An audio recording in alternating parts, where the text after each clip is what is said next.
আত্মসাৎ করে, এই মানুষগুলো তখন মানুষ পর্যন্ত খুন করে, এই মানুষগুলো ঘুষ খায়, সুদ খায়, সমস্ত প্রকার অন্যায় আর অবিচারে লিপ্ত হয়। কি বলেন, কি হয় না? সমস্ত প্রকার অবিচারে লিপ্ত হয়, গুনাতে লিপ্ত হয়। উদ্দেশ্য হলো একটা দুনিয়ার বাড়িতে ভালো থাকবে, উদ্দেশ্য একটা বিল্ডিং বানাবে, উদ্দেশ্য একটা দুনিয়ার বাড়িতে একটা গাড়ি ক্রয় করবে, উদ্দেশ্য একটা যে দুনিয়ার বাড়িতে কিছু জমি জমা ক্রয় করা যাবে।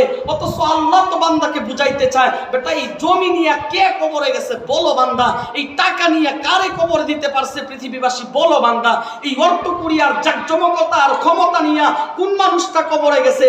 যে দেশের প্রধানমন্ত্রী তারও 3.5 হাত মাটির নিচে যাইতে হয়, যে দেশের রাষ্ট্রপ্রধান তার এই 3 টুকরা কাপড় দিয়েই মানুষে বিদায় করে, যে দেশের রাষ্ট্রনায়ক তারও কিন্তু মানুষ এই শূন্য হাতে, শূন্য পকেটে, খালি হাতে, অসহায় অবস্থায়, দুর্বল অবস্থায় দুনিয়ার মানুষ কবরে রেখে যায়। কি বলেন?